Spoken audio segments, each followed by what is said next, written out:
Beverly Hills shimmered under the golden afternoon sun, its palm-lined streets whispering stories of power and privilege. The real estate office, nestled in the heart of this exclusive world, exuded an air of quiet sophistication. Inside, behind polished glass walls and mahogany desks, deals worth millions were brokered with a mere handshake. The clientele, Hollywood's elite, tech moguls, foreign billionaires, moved in an orbit where luxury wasn't a desire, but an expectation. Christine adjusted her blazer, smoothing out an imperceptible wrinkle as she tapped her manicured nails against the sleek tablet in her hand. She was good at what she did, one of the best, in fact. Her reputation had been built on instinct, on knowing exactly who was worth her time and who wasn't. She didn't waste energy on people who merely dreamed of wealth. She catered to those who wielded it. Her phone buzzed. A new client, schedule confirmed. No name. No details except a vague note from her manager, a private buyer. Discreet. High expectations. Christine frowned. This wasn't standard procedure. Her office door swung open, and her manager strode in, a look of controlled urgency on his face. You have a showing at 4. A very particular client. Keep an open mind. Christine arched a brow. And who, exactly, am I keeping an open mind for? The manager hesitated just long enough for her to notice. He requested privacy. You'll meet him at the property. Treat him like any other high-profile client. Christine smirked. That's a first. At 3:55, she arrived at the house, an architectural marvel of steel and glass perched high above Los Angeles. A property worth north of $40 million, built not just for living, but for being seen. The kind of house designed for someone who thrived on attention. Christine glanced at her watch, expecting the arrival of a sleek Rolls-Royce, maybe a Bugatti. Instead, a modest car pulled into the driveway, dust clinging to its sides. Her eyes narrowed. A man stepped out, tall, lean, dressed in faded jeans, a plain gray t-shirt, and sneakers that had clearly seen better days. His hair was slightly tousled, his face calm, unreadable. Christine felt a smirk tug at her lips. This had to be a mistake. He walked toward her with a measured stride, unhurried. She crossed her arms, tilting her head, her voice coated with polite condescension. Can I help you? His expression didn't change. I have a scheduled showing. Christine blinked, then quickly checked her tablet. The appointment was there. No name, just a time slot. Her fingers hovered over the screen. Impossible. This man couldn't afford the door handles, let alone the house. Well, she said, forcing a tight smile, I suppose we can begin. But I should warn you, this is a premier listing, priced accordingly. Are you sure this is what you're looking for? His eyes met hers, unwavering. I'm sure. Christine led him toward the entrance, her heels clicking against the pristine stone pathway. The massive glass doors loomed ahead, polished to perfection, reflecting the fiery hues of the setting sun.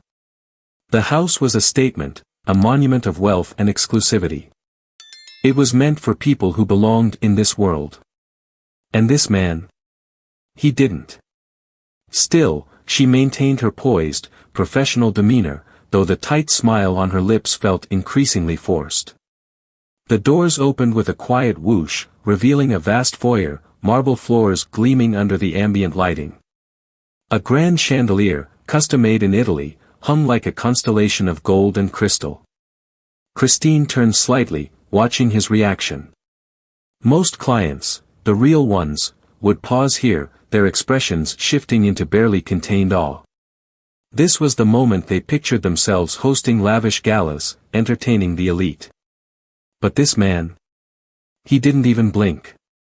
Instead, he stepped forward, taking in the space with quiet observation, his gaze sweeping across the open layout, the high ceilings, the carefully curated pieces of modern art. His lack of reaction sent a flicker of irritation through Christine. This entryway, she began, her voice carrying the same effortless confidence she used with high-end buyers, was designed to create an immediate impact. A first impression that speaks of sophistication, prestige. The kind of space where your guests will. Is the flooring engineered hardwood or solid oak? Christine faltered for the briefest second, caught off guard by the question. No one ever asked about the flooring first. People asked about the view, the wine cellar, the imported chandeliers. It's European white oak, she answered, recovering swiftly. One of the finest materials available. The man crouched slightly, brushing his fingertips against the polished wood before straightening. Looks good.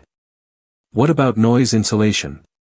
Large open spaces like this can carry sound. Christine's jaw tightened. This wasn't a technical tour.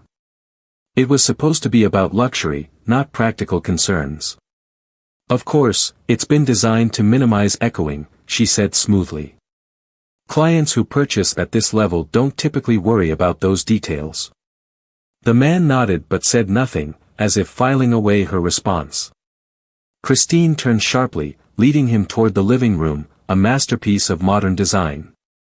Floor-to-ceiling windows framed a breathtaking view of the city, the skyline glittering like diamonds scattered across velvet. A massive sectional couch sat in the center, facing an in-wall fireplace so sleek it could have been sculpted into the stone itself. Christine gestured grandly. This space is all about balance, design and comfort, elegance and function. It's the kind of room that makes a statement. She turned slightly, eyes narrowing. Do you entertain often? The man stepped to the window instead, staring out at the infinity pool that melted seamlessly into the horizon. His voice was calm, almost absent-minded. I prefer quiet spaces. Christine barely contained an eye roll. This was a social house, meant for power moves and extravagant parties, not for quiet contemplation. But she held her tongue. They moved through the kitchen, a chef's dream with sleek Italian cabinetry and marble countertops that shimmered under the soft lighting. Christine ran her hand along the island, her tone airy. This is Carrara marble, imported directly from Tuscany. A true sign of refinement. The man trailed his fingers over the surface. Carrara's porous. Has it been sealed properly?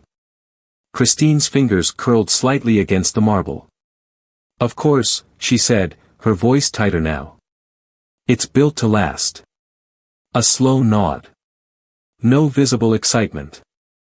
No eager questions about the built-in espresso bar or temperature-controlled wine storage. Just this maddening, steady assessment. By the time they reached the master suite, Christine was running out of patience. She flung open the doors, revealing a bedroom that radiated opulence. Floor-to-ceiling windows, a king-size bed dressed in Egyptian cotton, a fireplace embedded into the wall. The ensuite bathroom was a sanctuary of its own, deep-soaking tub, rainfall shower, gold-accented fixtures. She turned to him with a knowing smile. Now, this is where luxury meets personal retreat. The man stepped forward, his eyes scanning every inch of the space. His voice was casual. The windows, what's their UV protection rating? Christine inhaled sharply, forcing another polite smile. Only the highest quality glass was used. He hummed in response, moving toward the walk-in closet, running his hand along the built-in shelving. Christine folded her arms, her irritation bubbling beneath the surface. This wasn't how these tours went. Clients were supposed to be impressed, enthralled, already picturing themselves signing the contract. And yet, this man. He moved through the house with calm indifference, as if he weren't just looking at a multimillion-dollar mansion but evaluating a business decision, a simple transaction. When he turned back to her, his face unreadable, Christine had had enough. She let out a small, amused chuckle, tilting her head. I have to ask, what exactly are you looking for? His lips quirked in the barest hint of a smile. A home. The simplicity of the answer, the way he said it without a trace of arrogance or posturing, threw her off balance. For the first time since this tour began, Christine didn't have a prepared response. She exhaled softly, glancing out at the cityscape beyond. Something about this man, his complete lack of need for validation, unsettled her. She just didn't know why. Not yet. The silence between them stretched as Christine studied the man before her. Something about his presence, his calm, measured way of speaking, was starting to gnaw at her, though she couldn't quite place why. She was used to clients trying to impress her, flaunting their wealth, making sure she knew just how much they could afford. This man. He had no need for theatrics. And that unsettled her more than she wanted to admit. She glanced at her watch, then forced another practiced smile. Well, let's move on, shall we? Descending the sleek floating staircase, she led him through the hallway, her heels clicking against the marble floor with just a little more force than before. Maybe if she sped things up, he'd get the hint. The home theater was next, a dimly lit sanctuary of luxury with plush reclining seats, a cutting-edge projection system, and soundproofed walls that ensured an immersive experience. This was where real buyers, important buyers, showed interest. She turned to him expectantly. For clients who appreciate cinema, this space is a dream. A true private escape. The man's expression didn't change. He simply walked forward, inspecting the seating arrangement before glancing toward the walls. Acoustic paneling. Christine barely held back an exasperated sigh. Of course. Only the best. He nodded, but there was no trace of admiration, no hint of excitement. Christine's patience was wearing thin. She pushed open another door, revealing a wine cellar that stretched along the length of the hallway, its floor-to-ceiling glass panels encasing thousands of bottles. The temperature-controlled room was bathed in soft, ambient lighting, exuding a quiet kind of sophistication. This, she said, her tone deliberate, is where many of my clients find their favorite space in the house. Hand-selected temperature zones, humidity control, perfect for collectors. She turned to him, expecting some kind of reaction. Do you have a collection? The man ran a hand along the glass, pausing just for a second before responding. Not really. Christine's lips pressed into a thin line. He wasn't a collector. He wasn't a party host. He wasn't impressed by the high-end materials or the sleek, modern architecture. He had no interest in the very things that made this house worth $40 million. Then why the hell was he here? They reached the backyard, where the infinity pool shimmered under the last light of day. Beyond it, Los Angeles stretched out like an endless sea of lights, a city built on ambition, wealth, and power. The air was crisp, carrying the scent of freshly cut grass and jasmine from the landscaped garden. Christine folded her arms, turning to him with barely veiled impatience. This is, without question, one of the most sought-after properties in Beverly Hills. Designed for those who appreciate status. Those who understand value. She let the words hang between them before raising a perfectly sculpted brow. Are you sure this is what you're looking for? For the first time, he met her gaze with something unreadable in his dark eyes. And then, ever so slightly, he smiled. This is exactly what I'm looking for. Christine blinked. For a moment, something about the way he said it sent a chill through her, though she had no idea why. The moment passed, and she forced another smile, smoothing out the tension in her posture. Well then, she said lightly, shall we discuss numbers? To her surprise, he didn't hesitate. Yes. I'd like to see the contract. Her composure faltered just slightly. Christine had spent enough time in this industry to spot real buyers from those who were simply dreamers. This man. Everything about him screamed that he didn't belong here. And yet, here he was, standing with the same unwavering confidence, asking for the next step as if this was nothing more than an errand on his list. She hesitated for a fraction of a second before recovering. Of course, she said smoothly, reaching for her phone.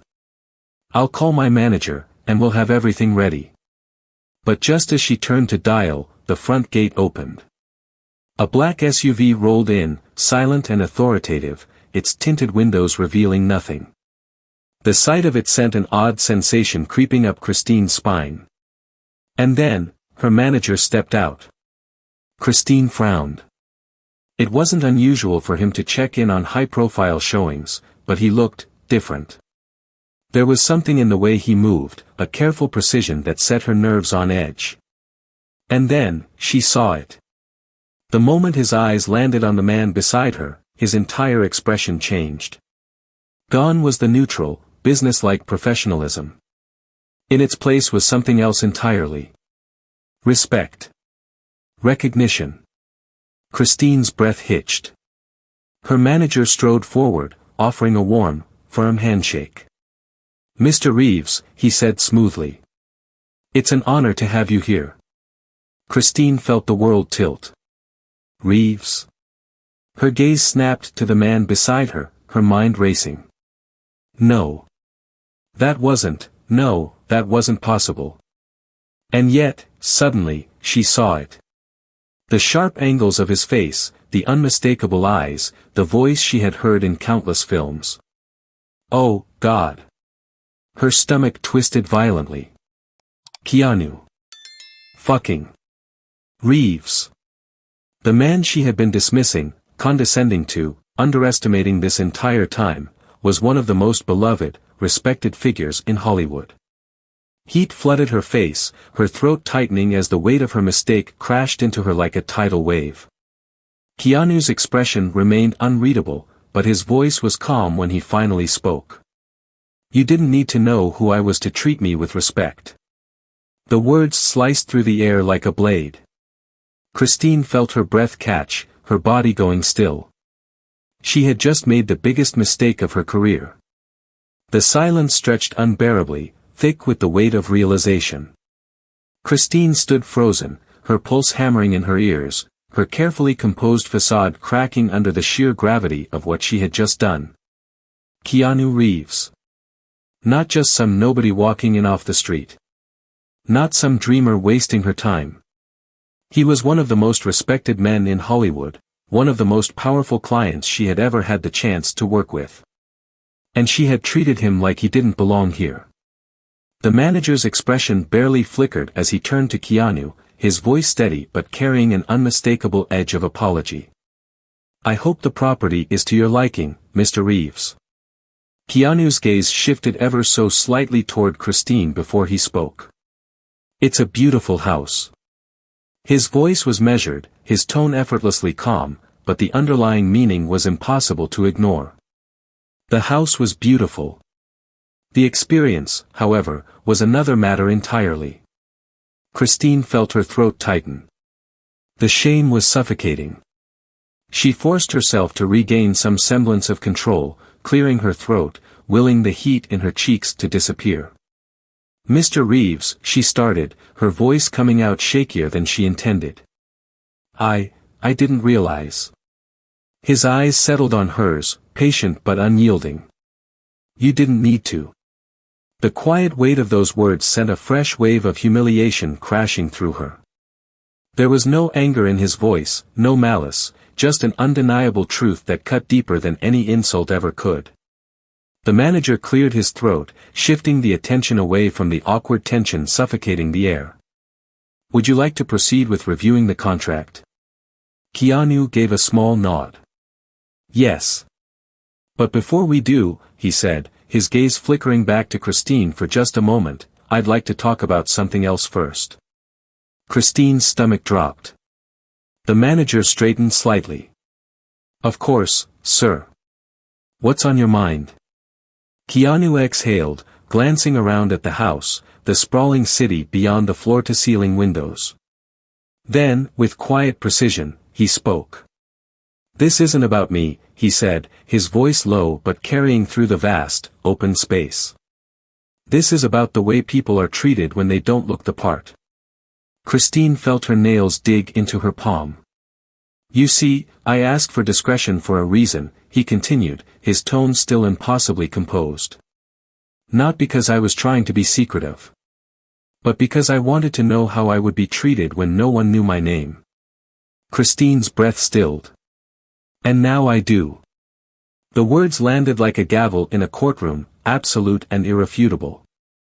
The manager stiffened slightly, his gaze flicking to Christine with something dangerously close to disappointment.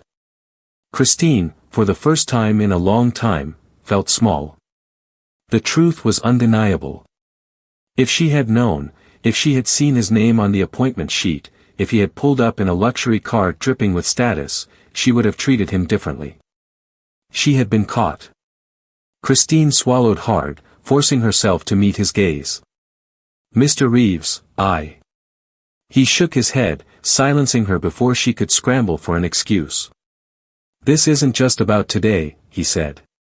It's about the next person who walks through those doors. The next person who doesn't fit the image you expect. Christine felt her pulse pounding in her ears. Because the truth is, he said, tilting his head slightly, you never know who you're talking to.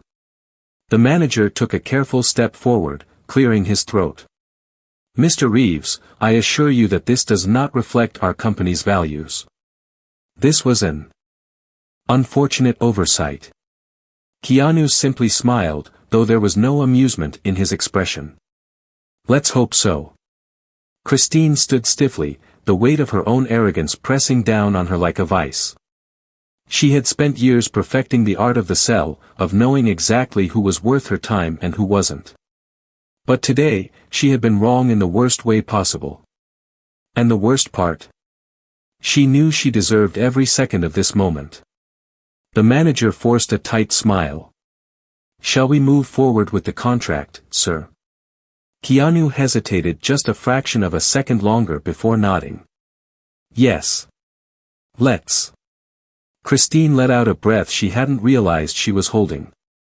It was over. Or at least, the worst of it. But as Keanu turned, heading toward the table where the papers awaited, she caught something in his expression, something unreadable. And for the first time, Christine didn't feel like the one in control. The silence in the room stretched thin, heavy with unspoken tension as Keanu took his seat at the polished mahogany table. The manager slid the contract across to him with careful precision, as if afraid any sudden movement might shatter the fragile equilibrium that had settled over them. Christine stood a few feet away, her hands clasped tightly in front of her, every inch of her body coiled with residual humiliation. Keanu flipped through the pages, his fingers steady, his expression unreadable. He wasn't rushed. He wasn't agitated. He moved with the same quiet, deliberate energy he had maintained throughout the tour, as if he had already predicted every outcome before stepping through the door. Christine could feel the weight of the manager's gaze burning into her, though he said nothing. Not yet. Finally, Keanu reached the final page. He picked up the pen, pausing just before the ink touched the paper. Then, he looked up, his dark eyes meeting Christine's with quiet intensity. Christine, he said evenly, do you know what makes a house worth buying? Her breath caught in her throat. Every instinct told her this was a test, that no matter what she said, it wouldn't be the right answer. But she forced herself to respond, her voice steadier than she expected. The quality. The location. The design. Keanu's lips curved, just slightly. Not a smile. Something else. Something that made her stomach tighten. That's what most people think, he said. But none of it means anything if the people inside don't feel welcome. Christine's face felt hot again, the shame creeping back up her neck like a slow burn.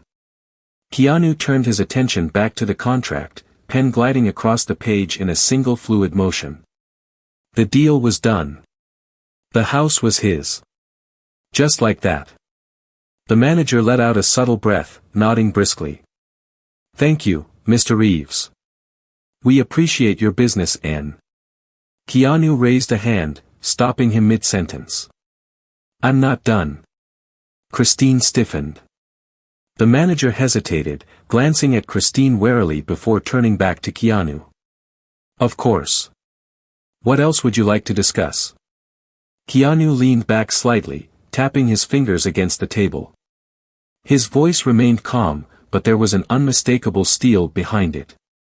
"I don't want an apology," he said. "I don't need one. What I want is change." Christine felt her throat tighten. "I'm not the first person who's walked into this office and been judged before they even spoke," Keanu continued. "And I won't be the last." His gaze flickered to Christine. "But maybe, next time, you'll think twice." Christine swallowed hard, her nails digging into her palms. The manager nodded quickly. "Absolutely. We value every client, and will ensure our team undergoes further training to reflect that." Keanu studied him for a moment before standing, sliding the contract back across the table. "Good." Christine forced herself to stay still, to keep her expression neutral, but inside, she felt like the ground had just shifted beneath her. Keanu turned toward the door, his posture still impossibly relaxed. Just before stepping out, he paused, glancing over his shoulder one last time. "Christine," he said. She flinched slightly, then straightened. "Yes." His expression was unreadable, but his voice carried a weight she wouldn't soon forget. "It's never too late to change." And then, just like that, he was gone. The room remained painfully silent, the echo of his words settling in like dust after a storm. The manager exhaled sharply, rubbing a hand over his jaw. Then, finally, he turned to Christine. "I don't think I need to tell you how badly you messed up today," he said, his voice measured but firm. Christine nodded stiffly, unable to meet his gaze. He sighed. "Learn from it. Or find another job." And with that, he walked out, leaving Christine standing in the middle of the pristine, million-dollar home she had once thought she controlled, now nothing more than a reminder of the day she lost all control. As she turned toward the floor-to-ceiling windows, staring out at the sprawling city below, one thought settled heavily in her mind. She would never, ever, underestimate someone again.